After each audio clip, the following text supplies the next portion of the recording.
Dear students, welcome to Jasveer English grammar YouTube channel. हमारा mobile number है 8813045500। प्यारे बच्चों, वेरी गुड मॉर्निंग। आपका Jasveer English grammar YouTube channel पर स्वागत है और हम कर रहे हैं uses of tenses. Uses of tense के उपयोग। और इस टेंस के उपयोग करने से पहले हमने पिछली क्लास में किया था कि हमें सेंटेंस के बारे में जानकारी होना जरूरी है। Sentence is a group of words which has got a complete sense and contains a subject and a verb. वाक्य किसे कहते हैं? शब्दों का ऐसा समूह जो जिसका पूर्ण अर्थ निकलता है और वह अपने आप में एक सब्जेक्ट और वर्ब रखता है। There are two kinds of sentences. हमने इन टू कैटेगरीज में किए थे सेंटेंसेस को। ए में जो है हमारे हमने टेंस में कर लिए थे affirmative sentence, AFFIRMATIVE affirmative sentence. Second था हमारा negative sentence, NEGATIVE negative sentence. Third था हमारा इंटेरोगेटिव सेंटेंस, INTERROGATIVE। और नंबर फोर्थ था हमारा भाई negative interrogative sentence, negative interrogative sentence. ये सेंटेंस हम टेंसेस में सीख चुके हैं। इन चार जो है वाक्यों के बारे में, चार प्रकार के वाक्यों के बारे में। अगर हम बी की बात करें, बी ये ए टाइप था, एक कैटेगरी। बी के अंदर हमारा फर्स्ट है असर्टिव, ASSERTIVE असर्टिव या declarative sentence, DECLARATIVE declarative. Number two है भाई इंटेरोगेटिव, INTERROGATIVE इंटेरोगेटिव सेंटेंस। आप कहेंगे सर इंटेरोगेटिव सेंटेंस तो हम टेंसेस में एक कैटेगरी में भी सीख चुके हैं, लेकिन यहां हमने सिर्फ ये बोध कराया था कि ऐसे वाक्य जिनसे प्रश्न का बोध हो, वो वाक्य कौन कौन से कितने प्रकार के हो सकते हैं, हम कैटेगरी बी में सीखेंगे डिटेल के अंदर इंटेरोगेटिव सेंटेंस के बारे में। नंबर 3 है भाई हमारा imperative sentence, IMPERATIVE imperative sentence. Number 4 optative, OPTATIVE optative. और नंबर 5 है एक्सक्लेमेटरी, EXCLAMATORY एक्सक्लेमेटरी सेंटेंस। ये कैटेगरी बी के हमारे 5 प्रकार के सेंटेंसेस के बारे में हमने कल जानकारी की थी। अब 1 बाय 1 डिटेल हम दोबारा से इनका जो है रिपीट कर रहे हैं। लिख लिया भाई सभी ने? ओके।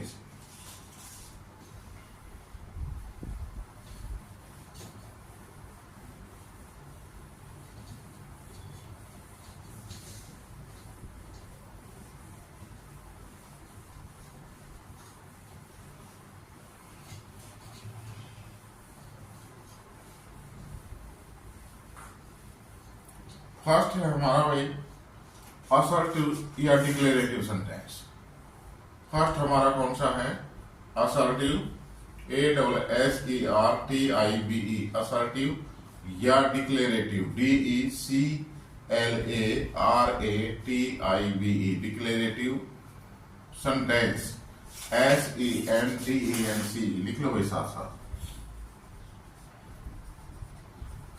असर्टिव या डिक्लेरेटिव सेंटेंस ये वो सेंटेंसेस होते हैं भाई जिसमें किसी घटना या कार्य का वर्णन किया जाता है।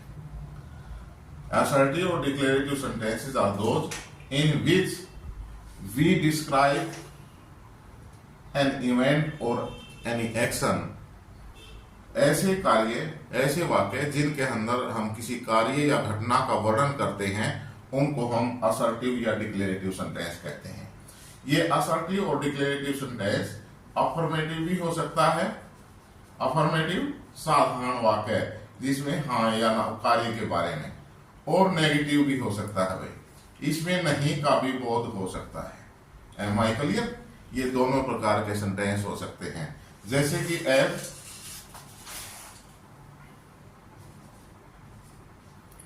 We are learning, LEARNING, learning English, हम अंग्रेजी पढ़ रहे हैं। Negative sentence, we are not learning Urdu, हम उर्दू भाषा नहीं सीख रहे हैं। These are the two sentences. One is affirmative and second is negative. We are learning English, हम अंग्रेजी सीख रहे हैं, एक कार्य के बारे में बता रहा है। We are not learning Urdu, हम उर्दू भाषा नहीं सीख रहे हैं। ये भी कार्य के बारे में है, लेकिन यहाँ नेगेटिव सेंस है। Am I clear?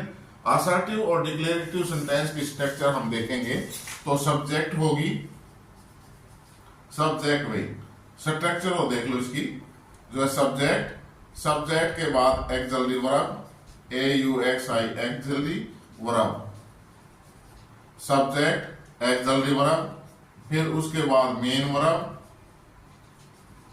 Then object ETC and full stop. This is the structure of assertive और डिक्लेरेटिव सेंटेंस। इसको ध्यान में रख लो भाई, उतार लो इसको कि असर्टिव और डिक्लेरेटिव सेंटेंस की हमारी स्ट्रक्चर क्या होगी, बनावट क्या होगी। स्ट्रक्चर किसे कहते हैं? बनावट, STRUCTURE, स्ट्रक्चर, बनावट हर टेंस के अंदर हमने सीखी है। सबसे पहले सब्जेक्ट होगा भाई, जो असर्टिव और डिक्लेरेटिव सेंटेंस होगा, उसके बाद auxiliary verb, main verb, object and ETC। Am I clear? Assertive sentence clear हो गया है, कल भी किया था हमने, दोबारा से आज रिवीजन कर लिया है। नंबर 2 पर हमारा this is the first. Number 2 पर हमारा आता है इंटेरोगेटिव सेंटेंस। लिख लिया भाई सभी ने? चले आगे, ओके।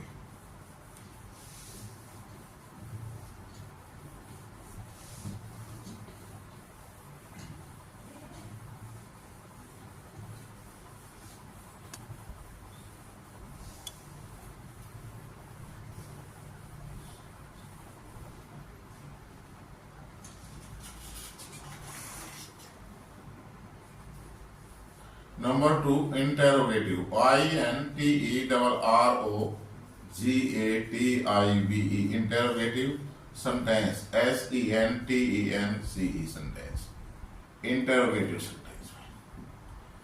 इंटेरोगेटिव सेंटेंस जो है कहते किसे हैं? इनको हम हिंदी में प्रश्नवाचक वाक्य भी कहते हैं। प्रश्नवाचक वाक्य कौन से हो गए? जिसके अंदर पर्सन का बोध हो।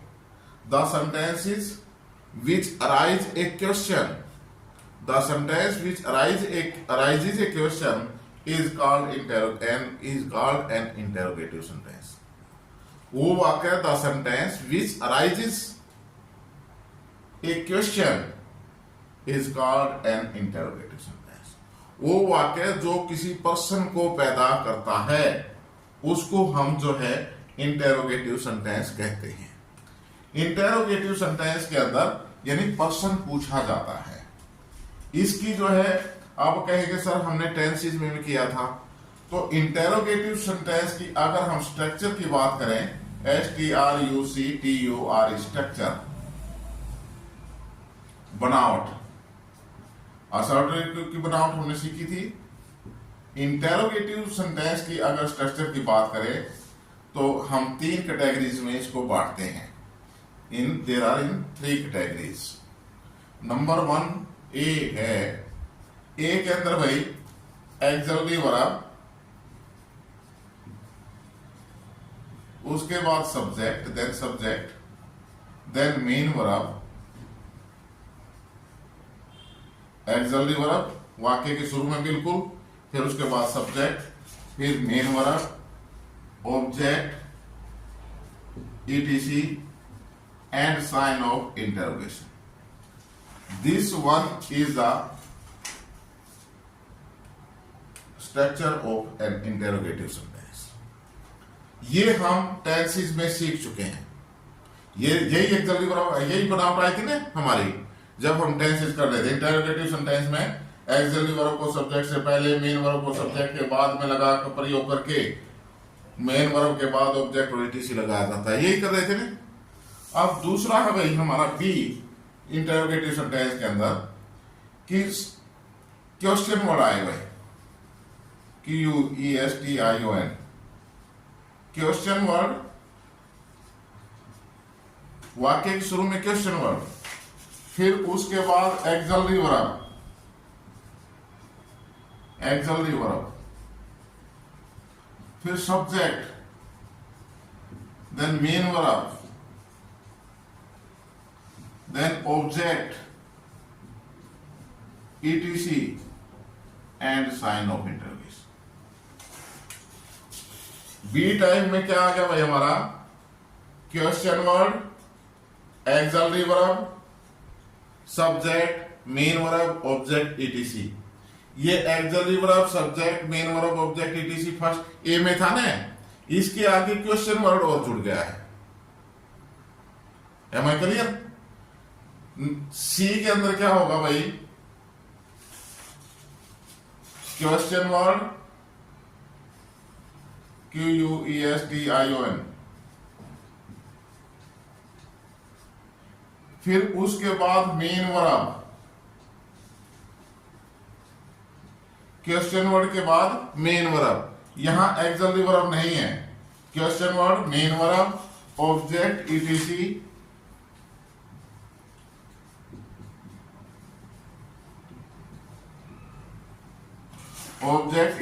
And sign of interrogation. Dear students, आपने देखा होगा इंटरोगेटिव सेंटेंस हमने जब टेंसेस में किए थे तो एक्सिलरी वर्ब अपना टेंस का तो काम कर रही थी, टेंस बनाने का काम कर रही थी। उसके साथ साथ जब हम सब्जेक्ट के से पहले इसका प्रयोग कर देते थे तो ये एक काम और दूसरा करना शुरू कर देती थी। कौन सा? अब वो क्वेश्चन राइज करने का। जब एक्सिलरी वर्ब को हम सब्जेक्ट के बाद में प्रयोग करते हैं तो ये एक्सिलरी वर्ब टेंस को निर्धारित करने के लिए काम कर रही है। जब इसी एक्सिलरी वर्ब को हम सब्जेक्ट से पहले ले आते हैं तो ये दो काम शुरू कर देती है। एक तो टेंस का तो पहले कर ही रही है, दूसरा ये सेंटेंस को इंटरोगेटिव बना देती है। क्या का जवाब आ जाता है। Am I clear? दूसरा हमारा क्वेश्चन वर्ड। क्वेश्चन वर्ड कौन से है भाई? हमने पिछली क्लास में किए थे। There are mainly 9 question word. There are mainly 9 question word. कौन कौन से क्वेश्चन वर्ड किए थे हमने?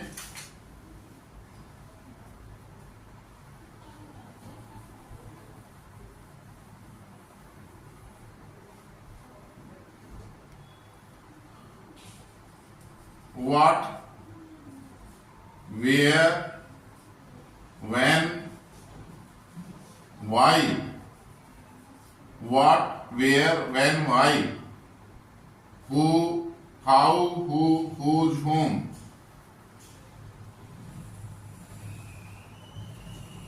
How, who, whose, whom, and which. These are 9 question words. These are 9 question words. कौन कौन से क्वेश्चन वर्ड हैं हमारे? ध्यान से देखें। हमारे क्वेश्चन वर्ड कौन कौन से हैं? These are 9 क्वेश्चन वर्ड भाई। मेनली मुख्य तौर पर ये हमारे 9 क्वेश्चन वर्ड हैं भाई। 9 क्वेश्चन वर्ड, 9। इनको याद करने का तरीका कैसे है? जैसे लेडीज गीत गाती है ना, ऐसे ही। कैसे? What, where, when, why, how, who, whose, whom. What, where, when, why, how, who, whose, whom. What, where, when, why, how, who, whose, whom. What, where, when, why, how, who, whose, whom. What, where, when, why, how, who, whose, whom, which. जब आपने ये लगे कि भाई सांस लेना जरूरी हो गया है तब आप विच पर आ जाओ, सांस ले लोगे। ठीक है, फिर लगाना शुरू कर दो। ये याद होने चाहिए, what where when why how who whom, what where when why how who whom, what where when why how who whom, which. जब सांस लेने की जरूरत पड़ती है तभी विच पे आ जाओ। These are 9 question word. Am I clear? तो ये कहता है बी कैटेगरी के अंदर क्वेश्चन वर्ड होगा, उसके बाद एक्सलरी वर्ब होगी, फिर सब्जेक्ट होगा, मेन वर्ब होगी, ऑब्जेक्ट ईटीसी। इसमें क्या किया कि ए के आगे हमने क्वेश्चन वर्ड और जोड़ दिया। दूसरा है भाई थर्ड सी पार्ट में question word, main verb, object etc. अब ये मेन वर्ब से पहले क्वेश्चन वर्ड आ रहे हैं, तो ये भी 2 काम करेगा भाई। कौन से 2 काम? एक तो क्वेश्चन पूछने का और इसके साथ साथ सब्जेक्ट का भी। This is also the subject of the main verb. ये मेन वर्ब का सब्जेक्ट भी है। Am I clear? उतार लो इनको, लिखो। लिख लिया सभी ने? अब हम इनके एग्जाम्पल लेते हैं।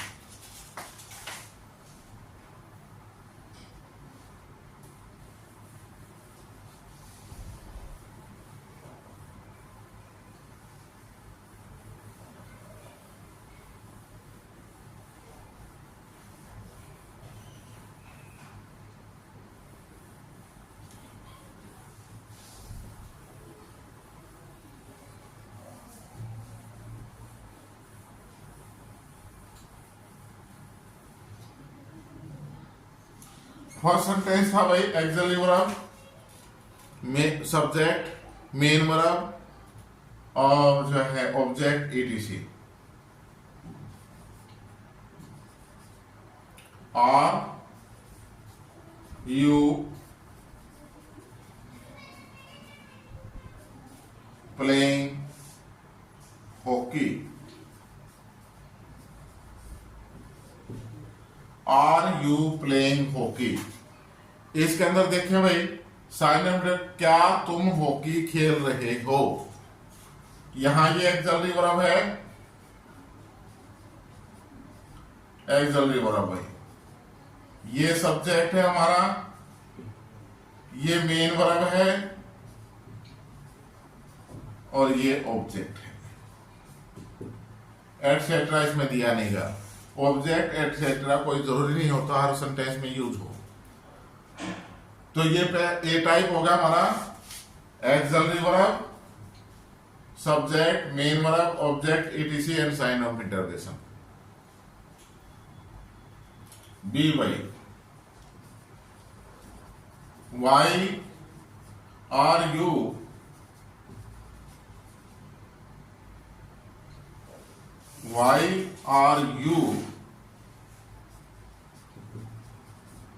making a noise? Why are you making a noise? तुम शोर क्यों कर रहे हो? अब ये जो है क्वेश्चन वर्ड आ गया भाई हमारा, क्वेश्चन वर्ड, ये एक्सलरी वर्ब, ये सब्जेक्ट हो गया भाई, ये main verb and this is the object. B type आ गया। बी टाइप में यही था ना हमारा, सबसे पहले क्वेश्चन वर्ड, फिर एक्सलरी वर्ब, फिर सब्जेक्ट, फिर main verb, object ETC. Am I clear भाई?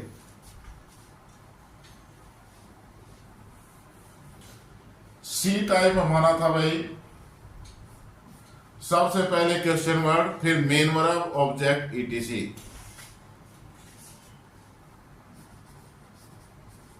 Who teaches you English? Who teaches you English nowadays?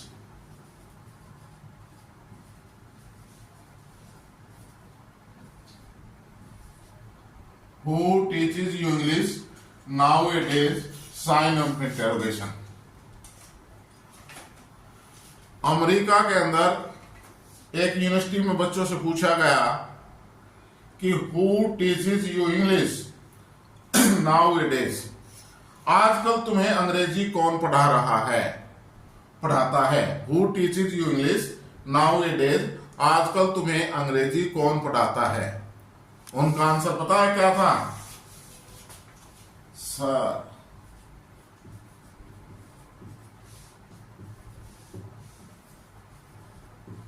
Jasvir sir. Sir हमें Jasveer sir English, Jasveer sir teaches us English nowadays. आजकल हमें Jasveer sir पढ़ा रहे हैं। उन्होंने कहा भाई मिलवाओ हमारे को, जसवीर सर से मिलवाओ, हम भी देखेंगे पढ़ के कैसे पढ़ा रहा है, चेक करेंगे। बोला sir he is not in USA, he lives in India. वो भारत में रहता है। ओके, तो यहां देखेंगे भाई सी टाइप में who teaches you English now A days. Who आपका क्वेश्चन वर्ड है, हु आपका क्वेश्चन वर्ड है भाई, क्वेश्चन वर्ड हो गया। Teaches main verb, you object, English object. दो ऑब्जेक्ट है भाई इसके अंदर, आगे चल के बताएंगे कैसे कैसे हैं। Who question word, teaches main verb, you object, English also object, nowadays, etc. And sign of interest. Am I clear भाई? हमारे 3 प्रकार के इंटेरोगेटिव सेंटेंस होते हैं। Am I clear? A type ऐसे सेंटेंसेस जो सिर्फ एक्सिलरी वर्ब से शुरू होते हैं। बी टाइप जो क्वेश्चन वर्ड और एक्सिलरी वर्ब दोनों से स्टार्ट होते हैं। पहले क्वेश्चन वर्ड आएगा फिर एक्सिलरी वर्ब। तीसरा सिर्फ पहले क्वेश्चन वर्ड फिर मेन वर्ब, एक्सिलरी वर्ब का यूज नहीं होता। अब जो आपकी ए टाइप है, इसका जब आप आंसर दोगे तो आप इसके आंसर के लिए आपको यस या नो काफी है भाई। आप इनका जवाब यस या नो में दे सकते हो। Are you playing hockey? क्या तुम हॉकी खेल रहे हो? No sir, yes sir. No ma'am, yes ma'am, दे सकते हो ना। लेकिन जब इंटेरोगेटिव सेंटेंस के अंदर क्वेश्चन वर्ड डाल दिया जाता है, then you have to explain. आपने एक्सप्लेन करके बताना होगा, उस पर्सन का उत्तर एक्सप्लेन करना होगा, देना होगा। यस या नो से काम नहीं चलेगा। Am I clear? Why are you making a noise? तुम शोर क्यों कर रहे थे? क्यों कर रहे थे? इसके बारे में बताना होगा। Sir there is no teacher in the class so we are making a noise. Sir class में कोई अध्यापक ही ना था, बच्चे ने शोर करना शुरू कर दिया। Who teaches you English nowadays? आजकल आपको अंग्रेजी कौन पढ़ाता है? आपने नाम बताना होगा कौन पढ़ाता है। Sir Jasveer sir. Ma'am Jasveer sir teaches us English nowadays. Am I clear? Interrogative sentence complete हमारा। तो आगे चलते, एक बार इनको लिख लो भाई, राइट डाउन प्लीज। बच्चों पूछ लिया, और जहां भी आपको समझ में ना आए ना वहीं पूछ लिया करो खड़े होके आगे, सर ये हमारे को बताना। या आप हमारे चैनल के कमेंट बॉक्स में भी लिख सकते हैं। कोई भी क्वेश्चन आपका है, आपके माइंड में कोई बात है पूछना, कोई भी क्वेरी है, आप हमारे चैनल के कमेंट बॉक्स में भी लिखकर हमें भेज सकते हैं।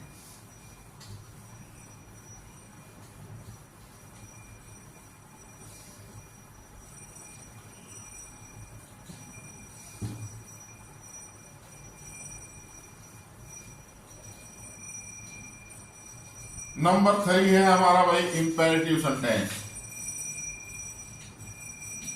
प्लीज राइट डाउन, लिख लो भाई।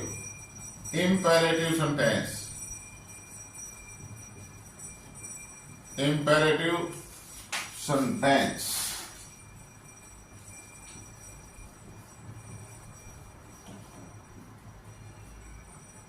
इंपेरेटिव सेंटेंस लिखो भाई। इंपेरेटिव सेंटेंस, इन सेंटेंस के अंदर क्या है भाई? इन सेंटेंस का प्रयोग, we use the sentences to express request, advice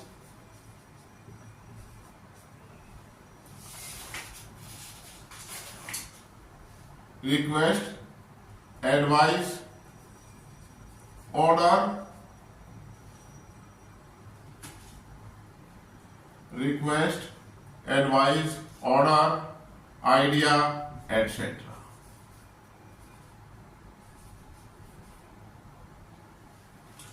हम इन वाक्यों का प्रयोग रिक्वेस्ट के लिए, रिक्वेस्ट किसी से करते हैं, किसी को सलाह देते हैं, किसी को ऑर्डर देते हैं या कोई आइडिया बताते हैं, उसमें करते हैं। ओके, ये सेंटेंस की स्ट्रक्चर जो है मेनली जो है वर्ब की फर्स्ट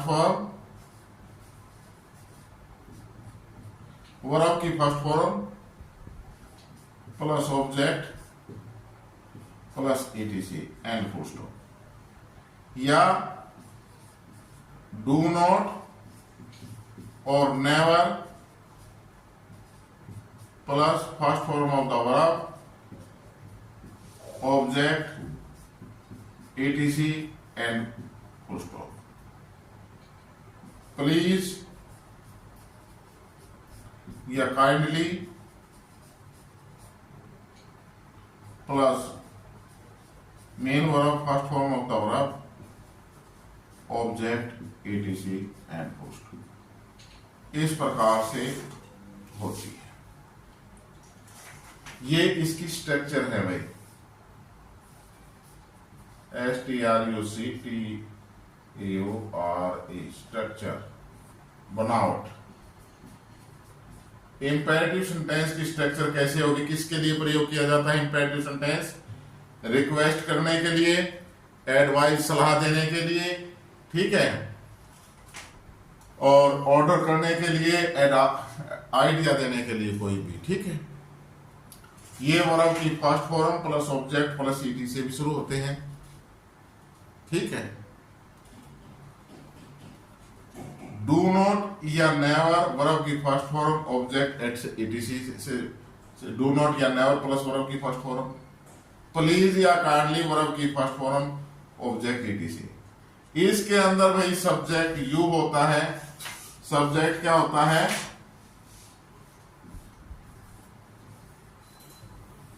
सब्जेक्ट यू होता है, लेकिन ये ओमिट होता है, लिखा नहीं जाता। इसके अंदर सब्जेक्ट क्या होता है? यू होता है। सब्जेक्ट क्या होता है? यू सब्जेक्ट होता है भाई, जिसको लिखा नहीं जाता है। एज, जैसे कि वर्ब की फर्स्ट फॉर्म से मैं स्टार्ट करता हूं sentence, come here, COME come here, come here. मैं जिसको बोल रहा हूं, जिसको बुला रहा हूं, ही नोज, वो जानता है कि आपको बोला गया है, you have to go there, कि भाई वहां आपने जाना पड़ेगा। Come here. डोंट या डू नॉट, डोंट या do not waste your time,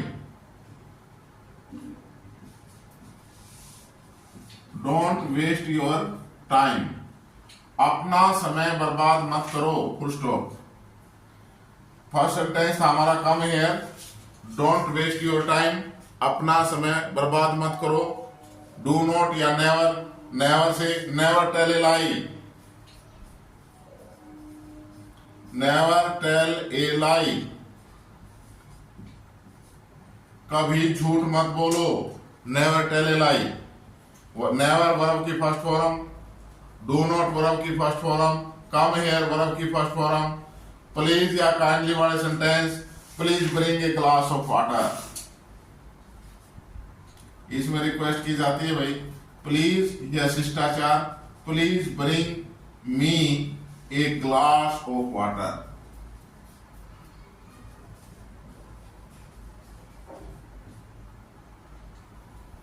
please bring me a glass of water.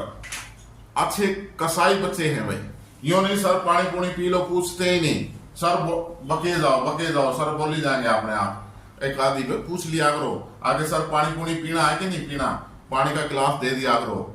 मैं नहीं कहा please bring me a glass of water, glass सूखा जा रहा है, कृपया एक ग्लास पानी लाना, please bring me a glass of water. तो these sentences are imperative sentences. ये सेंटेंस कौन से हैं? इंपेरेटिव सेंटेंस हैं। इनको लिख लो भाई एक बार।